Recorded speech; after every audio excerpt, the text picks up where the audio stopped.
Creio que já estamos ao vivo e bem vivo. Então, página de número 178, parte 28 do livro, tá? Hoje nós vamos falar sobre um ajuntamento executado por anjos.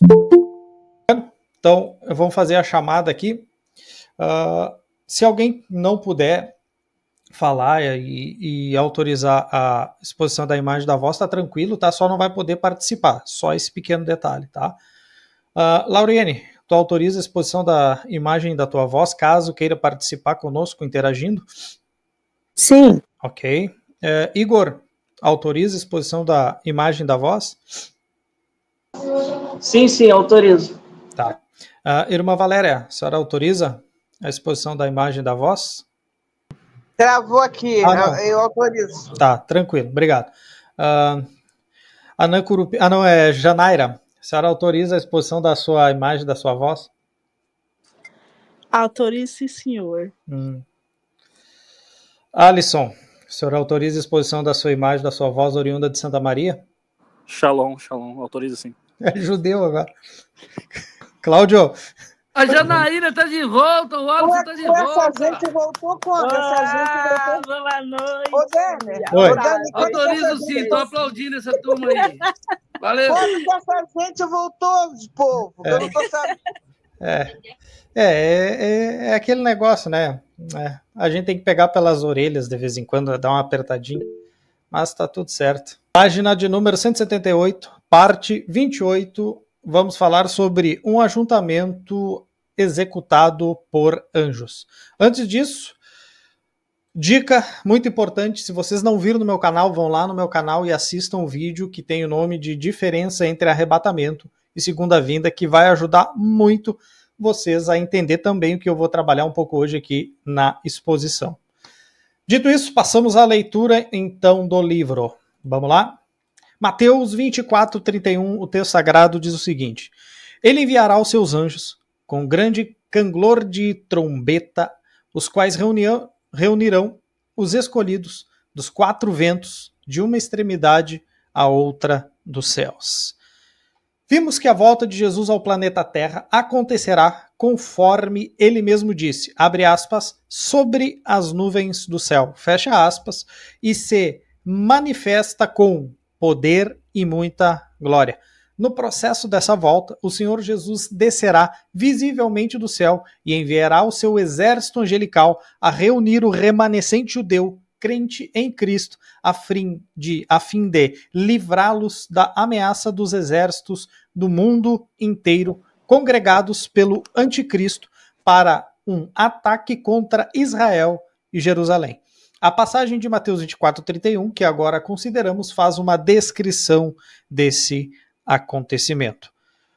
Um ajuntamento executados por anjos. Em Mateus 23, 37, Jesus chora por Jerusalém enquanto pronuncia os juízos que sobreviria à cidade no ano 70 depois de Cristo. E declara, abre aspas, quantas vezes quis eu reunir os teus filhos como a galinha ajunta os pintinhos debaixo das asas e vós não quisestes. Fecha aspas, uma pequena digressão aqui.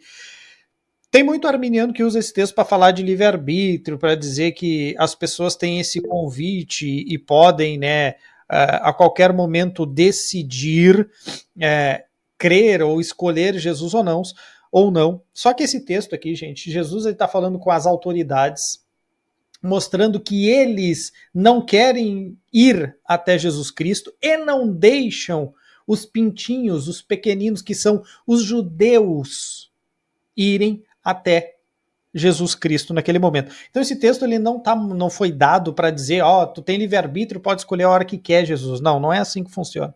É através do Espírito que o crente é convencido, logo quando ele é convencido ele quer ir até Jesus. Então esse texto não ensina livre-arbítrio, muito pelo contrário, porque o texto é destinado aos líderes que têm aqueles filhos, né, que é a galinha que está que é como a galinha, né, que é Jesus que quer juntar os pintinhos, mas eles não deixam, esses líderes não deixam Jesus pegar os, abre aspas, pintinhos, que é uma figura de linguagem, uma tipificação ali para mostrar os judeus. Jesus é aquela galinha que protege os pintinhos debaixo das suas asas, que no caso seria os judeus, e os, vamos dizer assim, os fariseus, os saduceus, os líderes religiosos não deixavam o judeu se aproximar de Cristo para que Cristo os ajuntasse. Então esse texto, ele não mostra esse livre-arbítrio, muito pelo contrário, ele mostra a dureza dos líderes judaicos da época. É só isso, valeu? Queria falar alguma coisa, Igor? Pode falar. Não, sim, você vê nas igrejas muito usar esse e também aquele que o Senhor está à porta e bate do seu coração lá de Apocalipse, para falar que isso é uma mensagem do Evangelho, um convite do Evangelho, né? Viu, vocês aí rejeitando o Senhor Jesus, isso aí é a prova que vocês rejeitam o Senhor Jesus. É uma prova que Deus está fazendo um convite a todo mundo e as pessoas rejeitam a Ele. Quem nunca ouviu isso? Toda hora o pessoal usa esses textos para falar isso. Esse texto do Apocalipse é uma exortação à igreja. O que o texto está dizendo, que João, inspirado pelo Espírito de Cristo ali, escreveu, é que Jesus estava do lado de fora da igreja batendo para entrar. Esse é o significado do texto. Não tem nada de evangelístico, muito pelo contrário. É uma exortação de Cristo àqueles crentes que o tinham deixado de fora da igreja.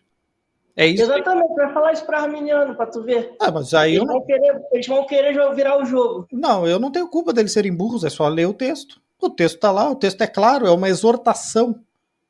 Agora, se ele não tem capacidade de entender isso, ele tem que se render à ignorância dele e ficar tranquilo. É só isso. Dito isso, voltando à leitura aqui. Entretanto, no capítulo 24, esse mesmo Jesus é descrito na sua volta, a qual, decorridos até agora cerca de 2000 anos, na verdade 2025 anos, para ser um pouco mais exato, ainda aguarda seu cumprimento futuro, no momento em que Jerusalém estará novamente em perigo. Agora vocês prestem atenção no que eu vou dizer aqui. Porém, da próxima vez que isso acontecer, note, porém, da próxima vez que isso acontecer, quando Jesus vir, os judeus reagirão positivamente ao fato de que Jesus é o Messias, de modo que o Senhor enviará os seus anjos para reunir os seus escolhidos, a saber, os judeus salvos que estiverem vivos no fim da tribulação. Então, gente, esses judeus, eles são procedentes de todas as partes do mundo, as quais, ao invés de serem espalhados, como ocorreu no ano 70 depois de Cristo. Então, há essa diferenciação. Quando Jesus volta, os judeus reconhecem Jesus como Messias. Diferente do que aconteceu no ano 70, quando eles foram espalhados por conta da destruição de Jerusalém e do templo no ano 70. Dito isso, serão reagrupados em Jerusalém esses judeus. Um ajuntamento exatamente como esse foi predito no Antigo Testamento, lá em Deuteronômio capítulo 30, do 1 ao 4. Sim, desde o Antigo Testamento já foi profetizado estas coisas. Abre aspas para Deuteronômio 30, do verso 1 até o verso 4. Quando, pois, todas essas coisas vierem sobre ti, a bênção e a maldição que pus diante de ti, se te recordares delas entre todas as nações para onde lançar o Senhor teu Deus, e tornares ao Senhor teu Deus, tu e teus filhos, preste bem atenção, tu e teus filhos, o texto é destinado a quem? A judeu. Então não está falando com a igreja aqui, tá? A não ser que seja de uma das 12 tribos, e é uma honra ter um judeu aqui entre nós assistindo esse estudo. Tá? De todo o teu coração e de toda a tua alma, e deres ouvidos à sua voz, segundo tudo que hoje te ordeno, então o Senhor teu Deus mudará a tua sorte e se compadecerá de ti, e te ajuntará de novo de todos os povos entre os quais havia espalhado o Senhor. Eu não sei que participante da igreja que foi espalhado pelo Senhor aí ao longo dessa dispersão que houve no ano 70, né? Não consigo saber. Ainda que os teus desterrados estejam para a extremidade dos céus, desde aí te ajuntará o Senhor teu Deus e te tomará de lá. Isaías 11:12 diz o seguinte: levantará um estandarte para as nações, ajuntará os desterrados de Israel e os dispersos de Judá, recolherá desde os 4 confins da terra. O único fato omitido no Antigo Testamento que o Senhor Jesus acrescenta ao seu discurso é o de que, em vez de a companhia aérea israelense El Al trazer os judeus de volta à terra de Israel, como atualmente acontece nas suas idas e vindas, e eu gostei da ironia do Thomas Ice aqui, foi muito boa, eu para estar de parabéns. Ele, no caso Jesus, usará os seus anjos como instrumentos para trazê-los de volta.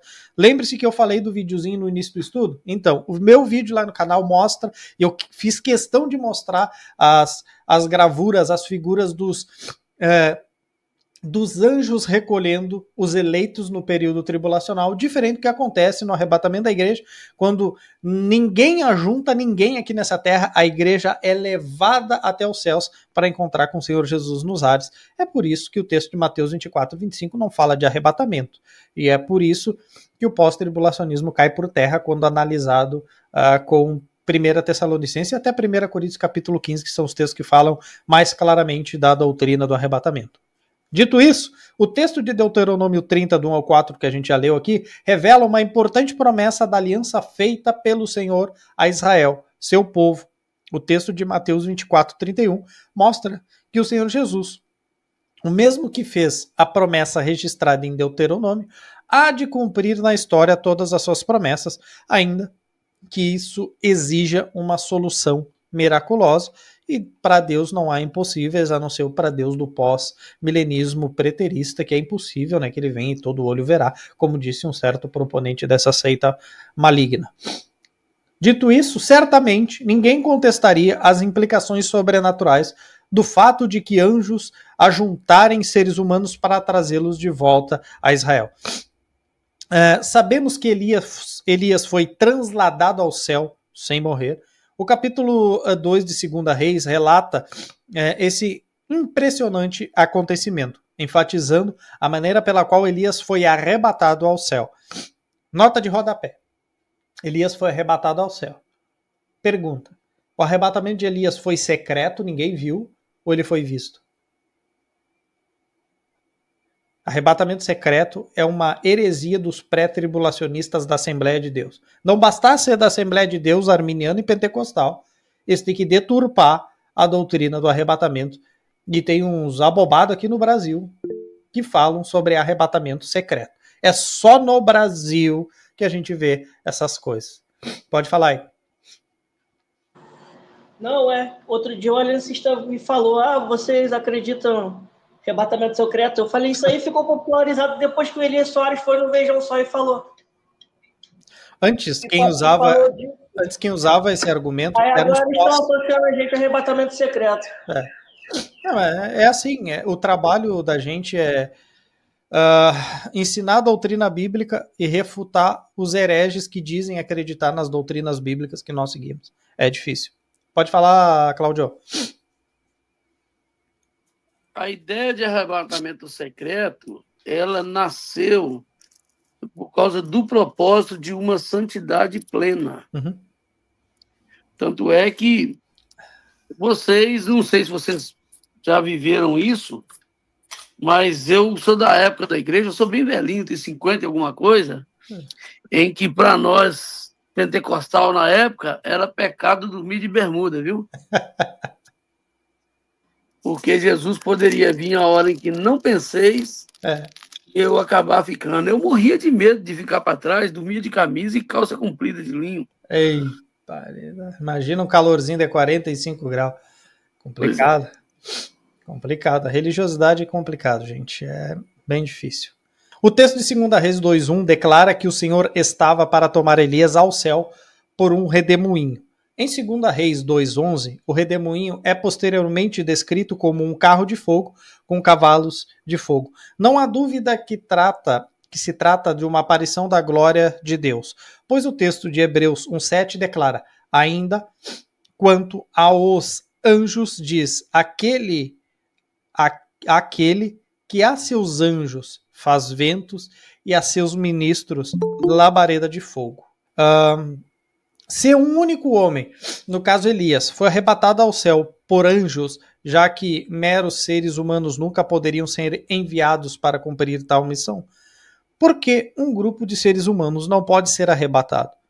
Pois é exatamente isso que se dará no acontecimento de suma importância na segunda vinda de Cristo. Nota de rodapé importante, o termo arrebatamento aqui, que o Thomas Ice usa referente à segunda vinda e esse ajuntamento, é um, abre aspas, arrebatamento, um translado de um local da terra para o outro local da terra. Não é o arrebatamento da igreja para com Cristo, tá? Isso é outra coisa. O texto de Mateus 24 fala de um ajuntamento de judeus, quando Jesus vem na sua segunda vinda com a igreja e os seus anjos.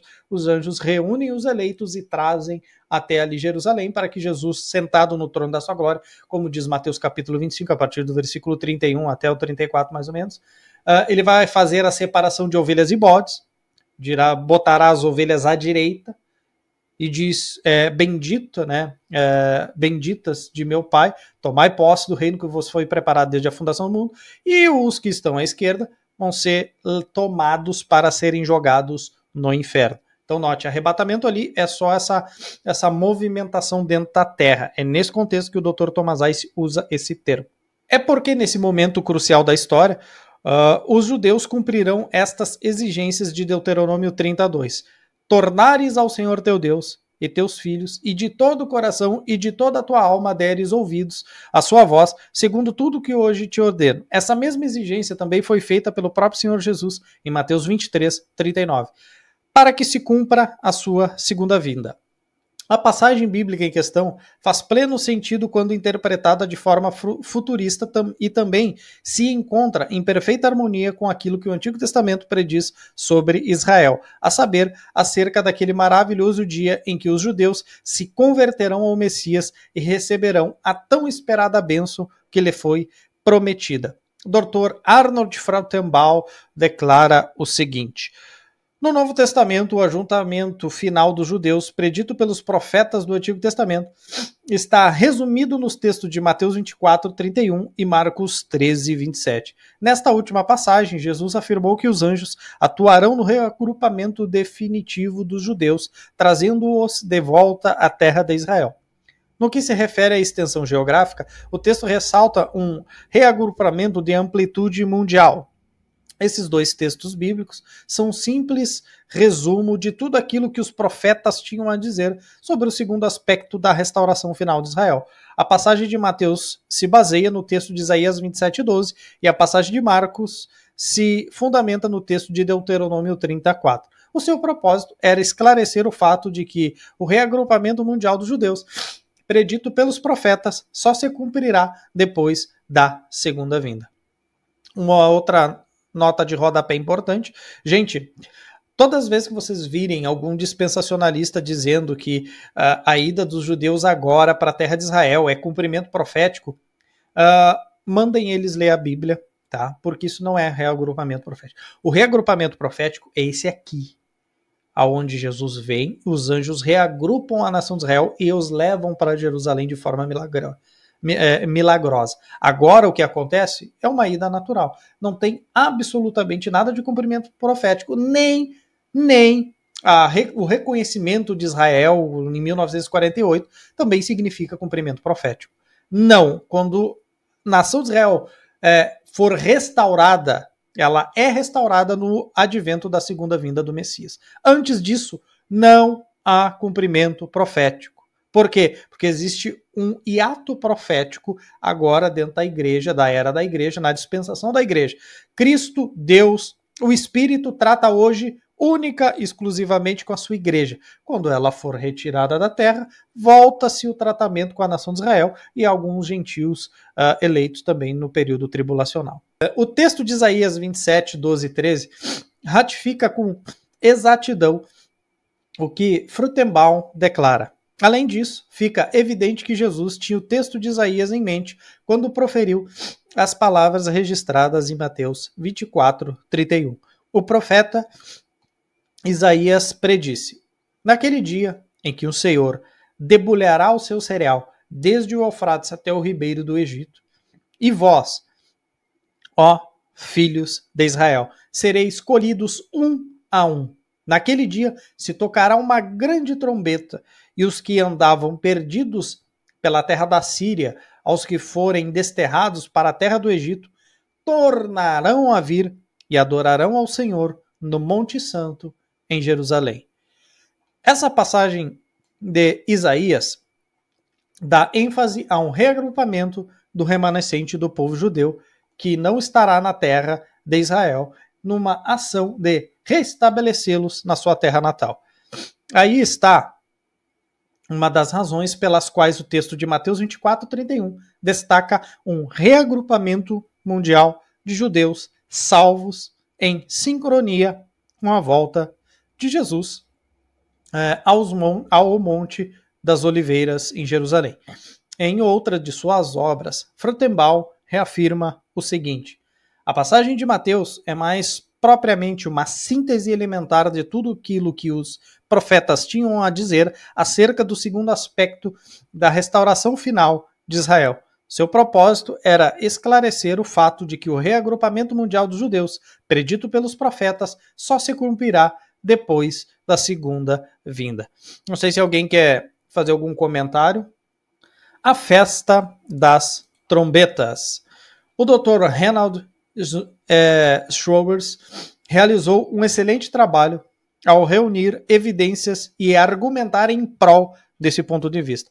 Ao mencionar a frase dos quatro ventos de uma extremidade à outra dos céus, implica que os escolhidos, oriundos de todas as partes do mundo, serão reagrupados na ocasião da volta de Cristo.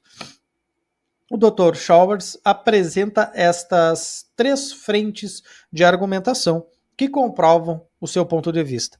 Em primeiro lugar, diante da persistente rebeldia de Israel contra Deus, o Senhor Deus, o Senhor, declarou que espalharia os judeus a todos os ventos. Isso está lá, por exemplo, em Ezequiel 5, 10 e 12, ou em todas as direções, Ezequiel 12, 17, 21, na versão ARC, ao meio da revista e corrigida. Em Zacarias 2,6, Deus afirmou que os espalhará como os quatro ventos do céu. De fato, Deus espalhou os judeus pelo mundo inteiro. Isso é um fato inconteste. Não tem como tu negar e dizer, não, os judeus não estão espalhados pelo mundo. Eles não têm nem toda a cidade. Eles não têm templo. Eles não têm nem como ir para a sua cidade. Porque imagine se todos os judeus espalhados do mundo fossem para aquele cantinho hoje que é Jerusalém, não daria. Ia ser 10 centímetros daquela terra para cada judeu. Estou sendo até generoso aqui. Em segundo lugar, também, Deus declarou que no futuro ajuntaria Israel desde o Oriente, o Ocidente, Norte ou Sul, abre aspas, das extremidades da terra, conforme Isaías 43, do verso 5 até o verso 7. Deve-se observar que no contexto da promessa, Deus denominou o povo de Israel de meu escolhido, conforme o versículo 10 e o versículo 20. Gente, a eleição de Israel é um tema muito pouco tratado, tá? Isso daí deveria ser muito evidenciado, mas infelizmente os nossos calvinistas do Brasil são aliancistas. E eles, a grande maioria deles, não acredita numa eleição nacional da nação de Israel. São calvinistas de meia pataca, que negam a doutrina da eleição, uma vez que Israel foi eleito incondicionalmente por Deus, como povo de possessão de Deus, eterna, tá? Deus, ele não revoga a sua eleição. Assim como Jesus sinalizou que o ajuntamento de seus escolhidos oriundo das quatro direções do mundo se dará ao som de uma grande trombeta, tradução literal do texto original do grego de Mateus 24:31, assim também o texto de Isaías 27:13 revela que os filhos de Israel dispersos serão reagrupados em sua terra natal ao toque de uma grande trombeta, tradução literal do texto original do hebraico. Pode falar, Janaira. Dani, é uma pergunta assim, bem genuína mesmo, e pode ser meio que bobagem e tal, mas a promessa, né, que Deus fez com Israel e tal, essa aliança, ela equivale aos judeus que seguem o judaísmo, ou é mesmo uma questão de sangue, mesmo que ele não acredite na religião e tal? Tá, vamos lá. A eleição de Deus sobre Israel, ela abarca duas verdades absolutas. A primeira verdade absoluta, tá? Deus nunca deixaria que os israelitas deixassem de existir na face da terra. Esse é o caráter instrumental da eleição de Deus, tá? Israel, assim como, por exemplo, Abraão, nele existem dois aspectos de eleição. Uma eleição instrumental sobre Abraão, para que de Abraão viesse a posteriori dele as 12 tribos da nação de Israel. Abraão foi escolhido por Deus para uma missão, para fazer dele um povo, uma numerosa nação, e dentre essa numerosa nação vir o Messias. Então, existe essa eleição que é incondicional, que veio de Abraão, passou para Isaac, passou para Jacó, para as 12 tribos e para os judeus sanguíneos, tá? Nesse sentido, Deus nunca deixará de que exista Israel na face da terra. Se tu ler Jeremias capítulo 31, a partir do 31, o texto da Nova Aliança, o texto deixa claro que Deus jamais, Israel, deixará de ser uma nação perante Deus. Isso é um aspecto do caráter da eleição. Existe um segundo aspecto, que é que dentre essa nação, dentro desse grupo genético sanguíneo chamado judeus, dentre essa nação eleita instrumentalmente, que nunca vai deixar de existir, Deus escolheu alguns destes para salvá-los. Então existem duas eleições. As duas são incondicionais, tanto a instrumental quanto a salvífica. O detalhe, a instrumental abrange todo mundo. A salvífica é só alguns dentro daquele grupo eleito incondicionalmente. Ou seja, a possibilidade de alguém que foi eleito incondicionalmente como povo, no sentido étnico de Deus, nesse sentido, e se perder. Porque ele não foi eleito para a salvação, mas ele está dentro do grupo eleito instrumentalmente como uma nação particular de Deus, ok? Ficou claro? Sim, era isso que era nesse ponto que eu queria chegar. Uhum. É isso mesmo, só isso, obrigado. Tá, então prosseguiremos adelante. Gerhard Friedrich escreve que naquele dia escatológico, ainda futuro, se tocará uma grande trombeta e, mediante esse sinal, os exilados serão trazidos de volta. Além disso, ele assevera que o toque da grande trombeta mencionada em Isaías 27:13 acontecerá o ajuntamento de Israel, o retorno a Sião dos que foram dispersos. É importante... Opa, alguém chamou? Pode falar, Alisson. Acho que detalhe importante é que não sei se ele vai se referir a isso, mas esse retorno, ele tem uma ideia tanto física quanto um retorno espiritual. Sim. Também, né? Então sim, dá uma ideia de que o judeu ele se converte a uma conversão nacional também no povo, não só um deslocamento físico, espiritualmente trazendo os judeus para Israel de novo, mas há uma ideia de os judeus estarem indo de volta para Sião, ou seja, ao encontro de Deus novamente, já que aquela aliança havia sido quebrada. Isso. Se tu ler, por exemplo, Romanos capítulo 11, que é o texto assim que é inegável, que fala dessa conversão da nação de Israel, o texto diz que de Sião virá o libertador e apartará Jacó das suas impiedades, ou seja, os israelitas se converterão e receberão o Senhor Jesus Cristo e crerão até aqueles que o transpassaram, por exemplo, como diz a profecia do profeta Zacarias. Pode falar, Cláudio. Só dizer o que o Alisson disse aí é muito importante, né? A ideia de que haverá uma conversão nacional dos judeus é muito importante para a gente que estuda esses assuntos, porque mesmo dentro dos grupos que costumam dizer que Israel não faz mais parte do plano redentivo, que Deus não tem nada mais com Israel, existem aqueles que furam a bolha dentro desses grupos que acreditam em um retorno nacional um dia. Então,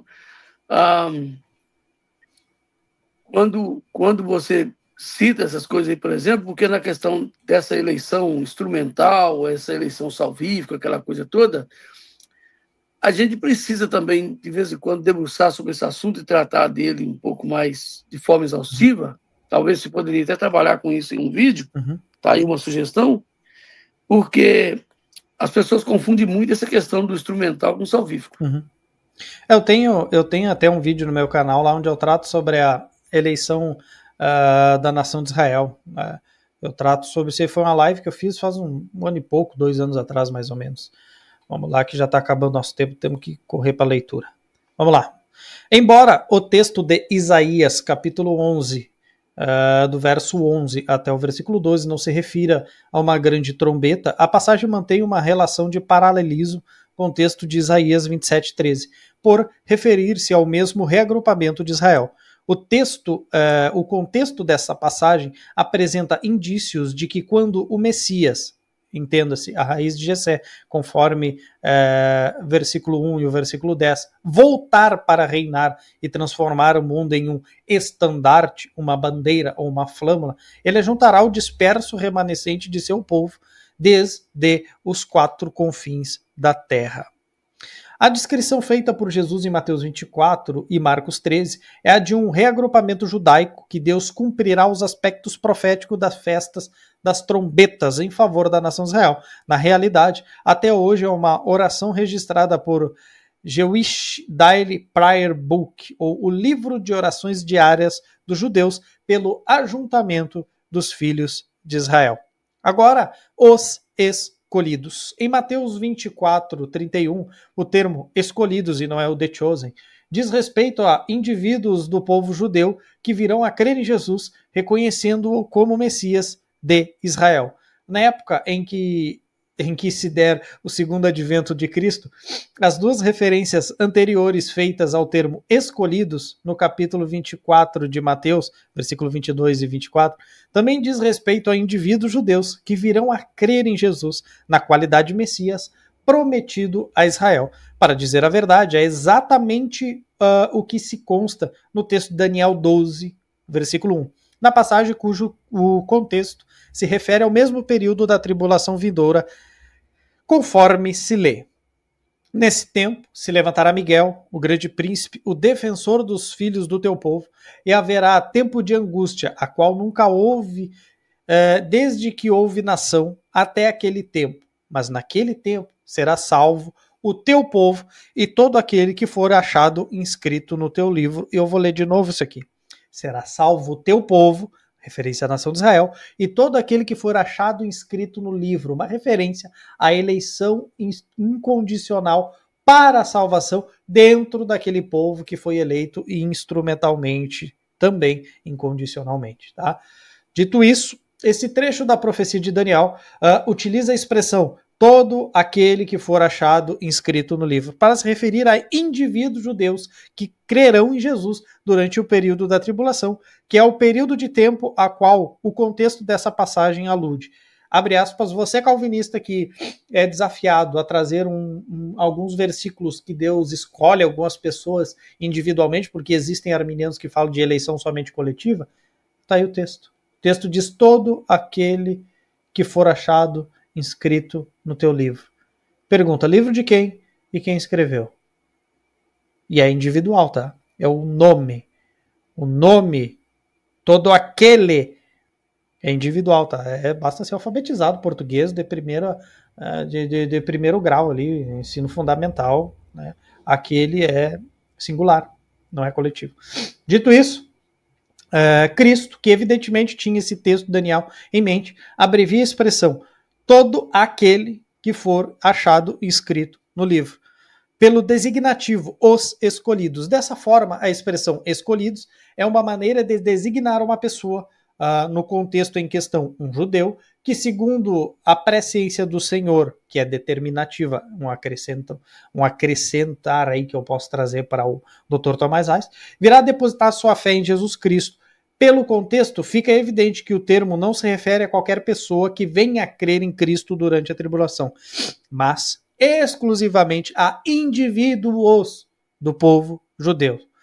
Isso se confirma no texto de Daniel 12:1, através da expressão modificadora, teu povo, que ocorre imediatamente antes da frase, todo aquele que for achado inscrito no livro. A quem se refere a expressão teu povo? O contexto não deixa a menor dúvida que faz alusão ao povo de Daniel, a saber, o povo judeu. Portanto, nessa passagem, ou essa passagem demonstra que, que concomitantemente à sua volta ao planeta Terra, Jesus Cristo dará ordens a seus anjos para que reúnam todos os judeus salvos, entende-se, né, o remanescente, e os ajuntem na terra de Israel. Esse retorno definitivo dos judeus à sua terra natal será uma preparação para que lá habitem durante os 1000 anos do reinado de Cristo aqui na terra. Maranata, ora vem Senhor Jesus, e terminamos o estudo de hoje. Não sei se alguém que quer fazer algum comentário, temos alguns minutos para conversa, mais especificamente 18 minutos. E esses alardes aí dos alarmistas que tá vendo na internet?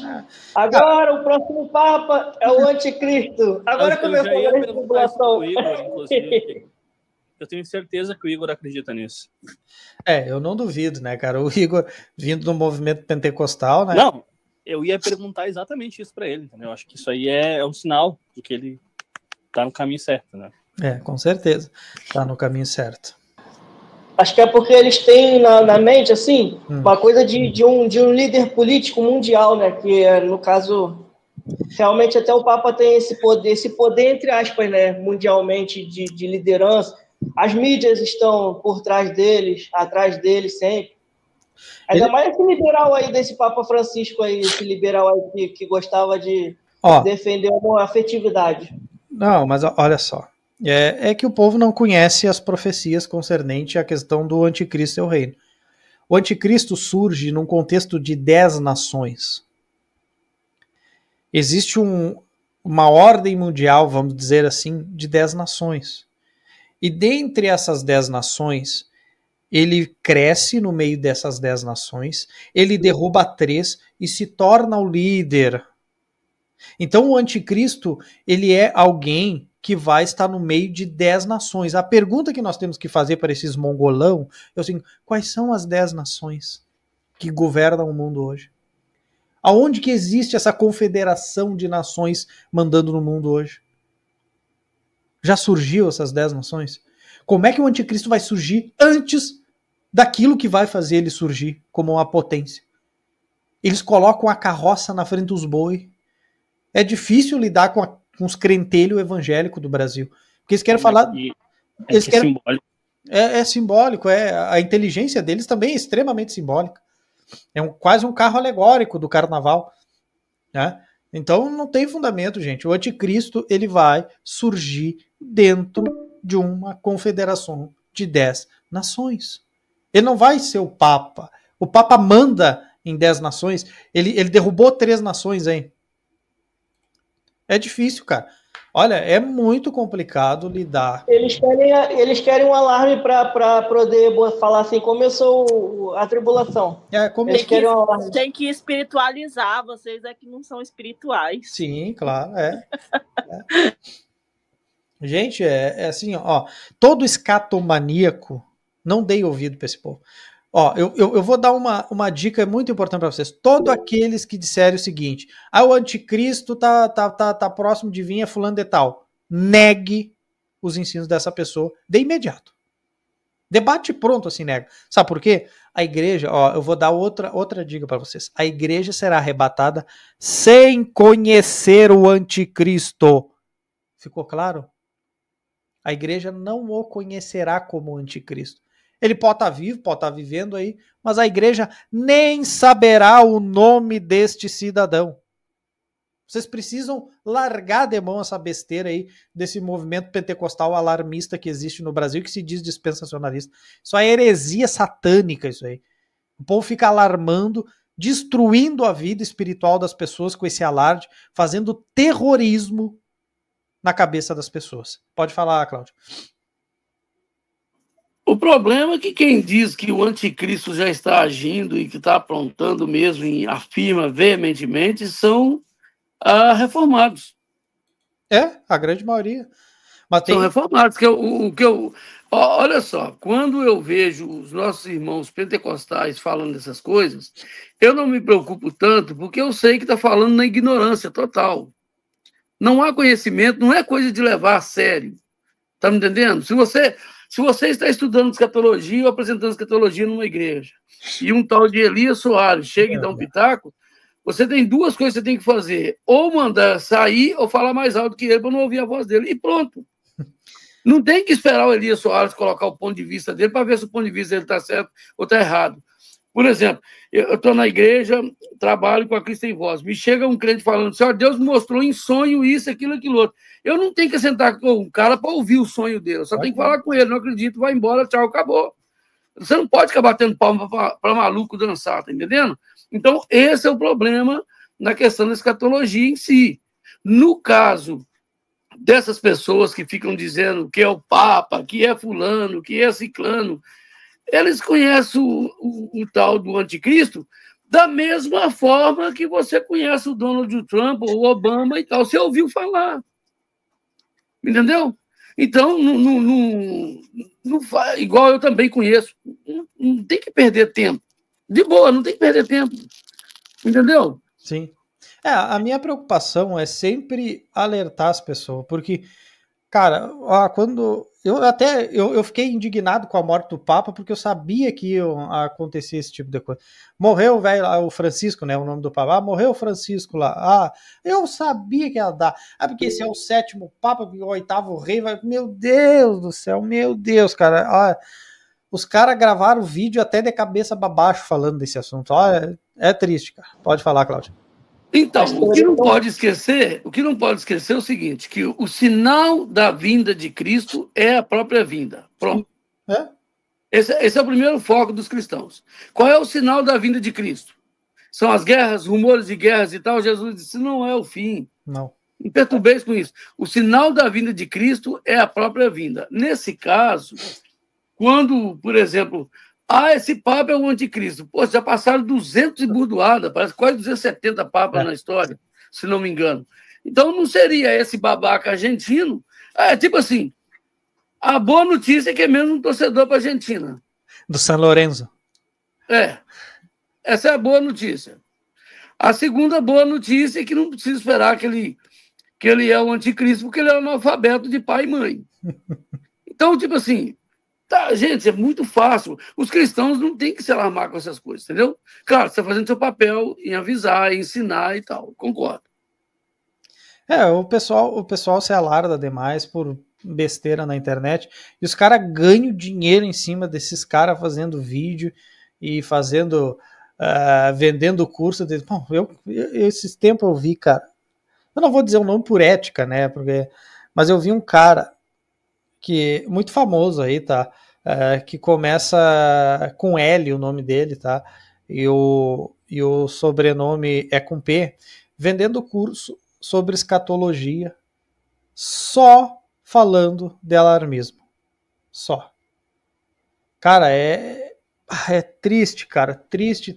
Aí os caras veem uma oportunidade da morte do Francisco, por exemplo, assim, não foi agora que eu vi isso dessa pessoa, tá? Mas é uma oportunidade perfeita para eles ganharem dinheiro em cima dos trouxas.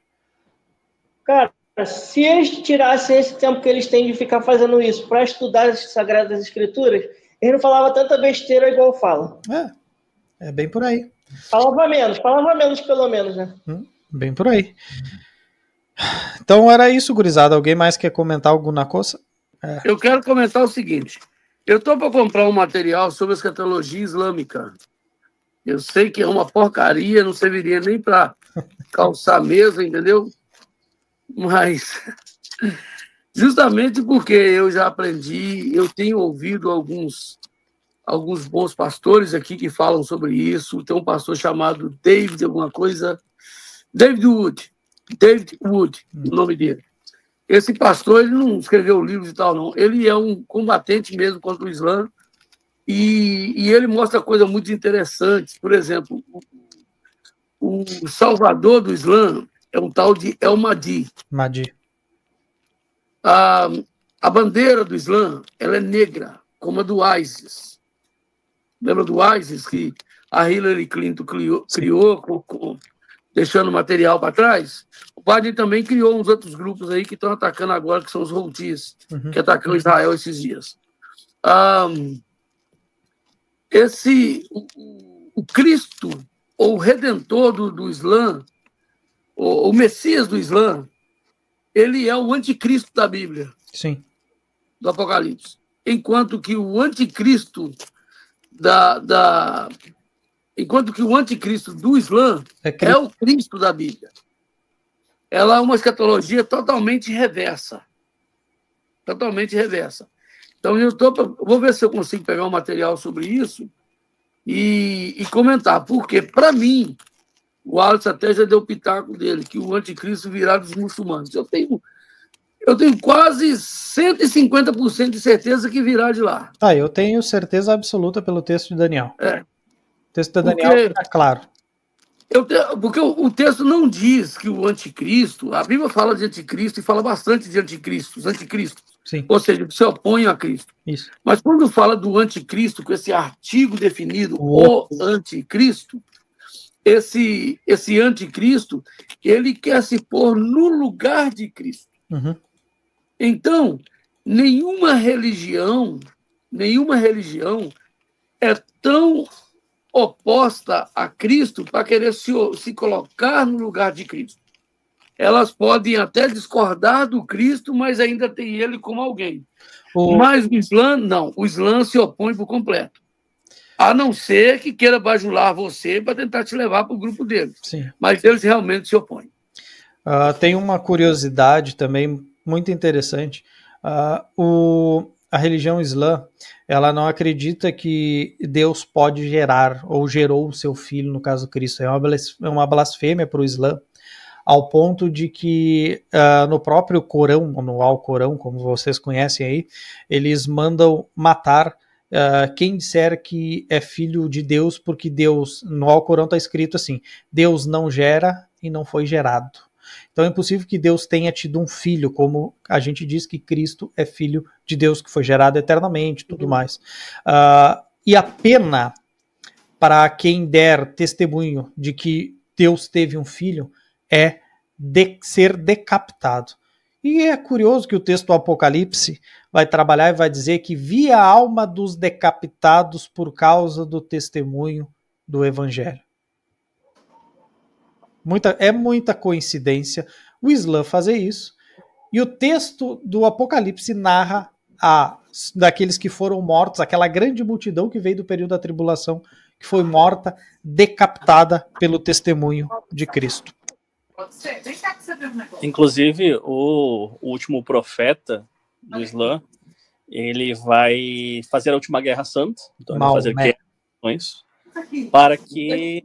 E ele vai trazer todas as nações justamente convertidas ao Islã, ou seja, pela força. Isso aí. E aí esse profeta ele é visto como uma força, de fato, não como alguém que traz paz, mas como alguém que traz guerra e justiça àqueles que não se dobram diante de Allah. Sim. Então é interessante que esse último profeta ele cabe direitinho com alguém que faz um falso acordo de paz entre as nações, mas que na verdade deseja justamente fazer guerra contra aqueles que se levantam contra o próprio, digamos assim, o próprio Salvador, que é Isá deles que virá, que seria o próprio Cristo, né? Que na verdade é sujeito ao profeta e não vem para dominar. Isso aí. Então, tá vendo? Esse assunto ele é muito interessante pelo seguinte. Eu não sei vocês, mas eu convivo com bastante muçulmanos aqui. O islamismo, ele avança, e uma vez que a pessoa se une ao islamismo, ainda que seja por curiosidade, ela não tem como sair mais. Sim. Tá? Existe uma forte compulsão, além dessa compulsão, existe um sistema de força que não permite que a pessoa saia, porque eles vão mandar para elas esses blackmails, né? Ou seja, essas chantagens, ameaçando a família dela, dando esses threats para elas. Então, o Islã é realmente o problema mais sério. Agora, na questão do anticristo, o porquê que a gente acredita que o Islã é o maior representante para esse anticristo que virá? porque é justamente o momento em que esse Islã se apresenta, 600 anos depois de Cristo. Tanto é que quando o muçulmano diz que a Bíblia não é verdadeira, que ela não é verdade, a pergunta que tem para um muçulmano é: como que a Bíblia não é verdade, mas vocês têm textos da Bíblia, como o Pentateuco no Corão, e vão dizer para mim que a Bíblia não é verdadeira e o seu livro é? Ou seja, eu sei que muitos dos irmãos que estão no Brasil, ou talvez até a Jana, que não sei se está em Portugal ainda, não tem assim, envolvido com pessoas nessa situação, Não. mas se preparem, vai ficar muito comum, vai aparecer demais daqui para frente, tá? Sim. Daqui para frente vai aparecer muitos muçulmanos. Bueno, gente, temos 3 minutos, vamos encerrar por aqui, antes que encerre a chamada. Gostaria de agradecer a audiência e a paciência de todos, muito obrigado por terem destinado um tempinho da vida de vocês para o estudo da sexta-feira. Graças a todos, vou encerrando aqui a gravação e até sexta que vem.